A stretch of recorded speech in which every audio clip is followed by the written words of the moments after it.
Selamat malam sahabat GPIB yang diberkati Tuhan dimanapun Anda berada. Senang sekali bisa berjumpa kembali dalam program Night Call GPIB bersama saya Pendeta Nuh Gustomi Gultom yang saat ini dipercayakan tugas sebagai pendeta jemaat di GPIB Sion Tembudan, Pospolkes Bukit Muria Tabalar, Kalimantan Timur.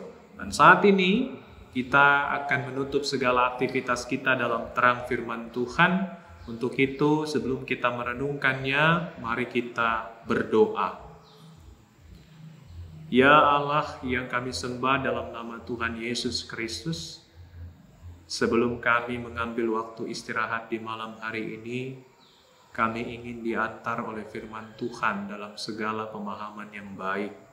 Dan biarlah melalui kesempatan ini kami diberi hikmat dan daya untuk melakukan sabda Tuhan di dalam kehidupan yang Engkau anugerahkan. Demi Kristus kami berdoa. Amin.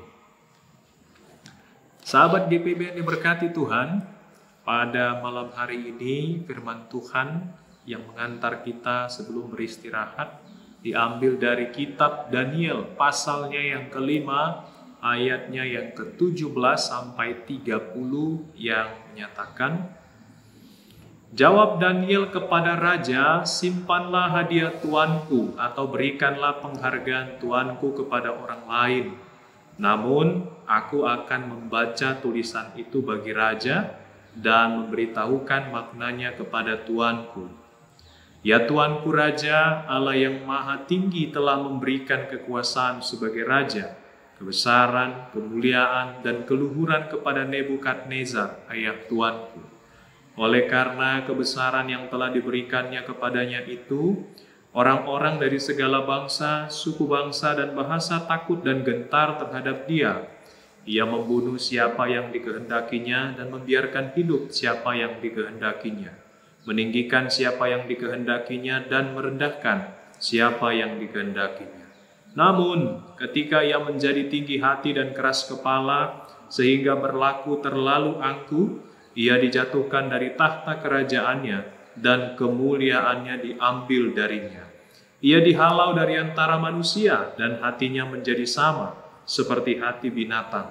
Dan tempat tinggalnya ada di antara keledai hutan. Kepadanya diberi makan rumput seperti kepada lembu, dan tubuhnya basah oleh embun dari langit. Sampai ia mengakui bahwa Allah yang maha tinggi berkuasa atas kerajaan manusia dan mengangkat siapa yang dikehendakinya untuk kedudukan itu. Tetapi tuanku Belsyazar, anaknya, tidak merendahkan diri walaupun tuanku mengetahui semuanya ini. Tuanku meninggikan diri terhadap yang berkuasa di surga. Peralatan dari baitnya dibawa orang kepada tuanku. Lalu tuanku serta para pembesar tuanku, para istri dan para gundik tuanku telah minum anggur dari peralatan itu. Tuanku telah memuji-muji ilah-ilah dari perak dan emas, dari tembaga, besi, kayu, dan batu, yang tidak dapat melihat, mendengar, atau mengetahui. Tuanku tidak memuliakan Allah yang menggenggam napas tuanku dan menentukan segala jalan tuanku. Sebab itulah ia menyuruh tangan itu, dan dituliskanlah tulisan ini. Inilah tulisan yang tertulis itu, Mene, Mene, Tekel, Ufarsin. Inilah makna perkataan itu, Mene, masa pemerintahan tuanku dihitung oleh Allah dan telah diakhiri. Tekel, tuanku ditimbang dengan neraca dan didapati terlalu ringan. Peres, kerajaan tuanku dipecah dan diberikan kepada orang Media dan Persia. Lalu atas tita Belsyazar pakaian dari kain ungu dikenakan pada Daniel, dan rantai emas dikalungkan pada lehernya, dan diumumkanlah tentang dia bahwa ia akan mempunyai kekuasaan sebagai orang nomor 3 di kerajaan. Pada malam itu juga Belsyazar, raja orang Kasdim itu, dibunuh. Demikian pembacaan firman Tuhan. Berbahagialah kita yang mendengarkan dan melakukannya. Sahabat GPIB yang diberkati Tuhan, Raja Nebukadnezar telah jatuh karena tinggi hati dan kesombongan. Tetapi belum terlambat untuk mendapatkan rahmat Tuhan. Ia sampai pada pengakuan akan kemahakuasaan Allah melampaui kekuatan dan kekuasaannya sebagai seorang raja. Tapi sayangnya berbeda dengan anaknya, yakni Raja Belsyazar. Ia tidak belajar dari pengalaman ayahnya itu dan malah menunjukkan sikap tinggi hati dan sombong yang lebih parah. Sampai-sampai ia dalam sebuah pesta yang digagasnya, ia melihat tangan yang sedang menulis di dinding istana hingga membuat Belsyazar pucat dan gelisah. Singkatnya, tiada ahli nuzum dan orang bijaksana yang dapat menyampaikan maksud dari peristiwa tangan yang menulis itu dan arti tulisan itu. Tapi Daniel adalah orang yang diutus Tuhan untuk menyampaikan maksud dan kehendak Tuhan melalui simbol, mimpi, dan tanda-tanda semacam itu. Sama seperti yang ia lakukan kepada Raja Nebukadnezar, begitu pula dilakukannya kepada anaknya itu, Raja Belsyazar. Dia menyampaikan maksud dari peristiwa dan tulisan itu tanpa memikirkan imbalan atau hadiah yang besar yang dijanjikan oleh raja.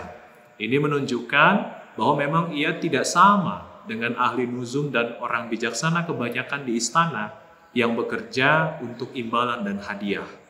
Daniel bekerja sebagai utusan Allah untuk menyampaikan apa yang sungguh-sungguh Allah ingin nyatakan kepada umat, kepada ciptaan Tuhan. Karena itu Daniel menegaskan bahwa Allah sendiri adalah pihak yang memberikan kekuasaan dan kekuatan kepada raja-raja, termasuk Raja Belsyazar. Kekuasaan itu sangat besar sehingga bukan hanya digunakan untuk memerintah dan mengendalikan masyarakat, tetapi malah dipakai untuk menindas bahkan mengakhiri hidup orang lain. Kekuasaan itu ternyata menjadi alasan para raja tinggi hati dan keras kepala. Bahkan Belsyazar meninggikan dirinya dengan menggunakan peralatan ibadah di bait suci untuk berpesta di istana. Dan sementara itu mereka juga memuji-muji ilah-ilah Babel. Ini bukan saja penghinaan, tetapi telah menempatkan Allah pada kerendahan. Dan sepertinya tinggi hati itu membuat Belsyazar mengabaikan batasan-batasan kita sebagai manusia. Ia benar-benar tidak menjadikan pengalaman ayahnya, yaitu Raja Nebukadnezar, sebagai pembelajaran untuk menjadi pemimpin yang rendah hati dan takut akan Tuhan.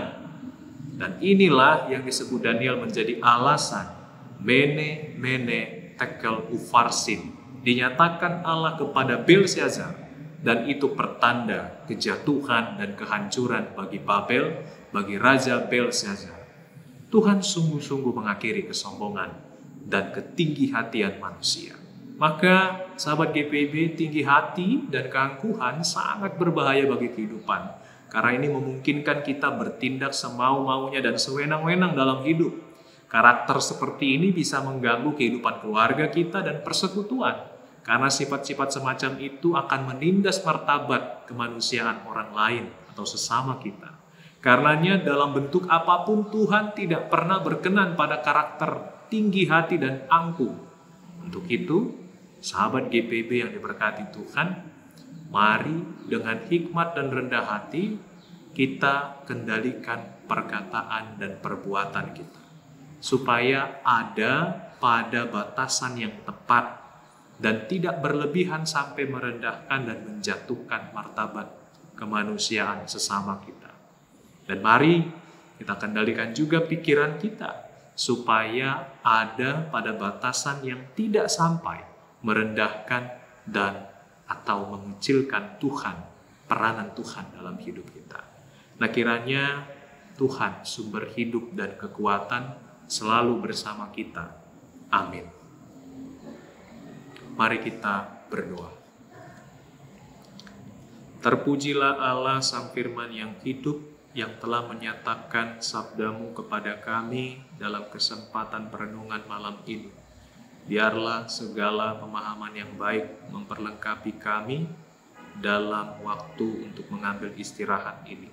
Dan ketika kami Tuhan pelihara dan bangunkan esok hari melakukan segenap pekerjaan aktivitas, kami boleh melakukan apa-apa saja yang Tuhan kehendaki. Dimanapun ya Tuhan umat-Mu, para sahabat GPB berada, Tuhan senantiasa memelihara dan memimpin langkah kami. Dalam nama Tuhan Yesus Kristus, kami telah berdoa dan memohon tuntunan Tuhan. Amin.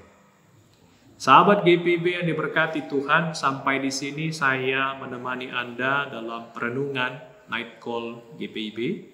Sampai bertemu dalam program Morning Night Call GPIB episode lainnya. Selamat mengambil waktu istirahat, dan dimanapun kita berada, Tuhan Yesus selalu memberkati kita semuanya.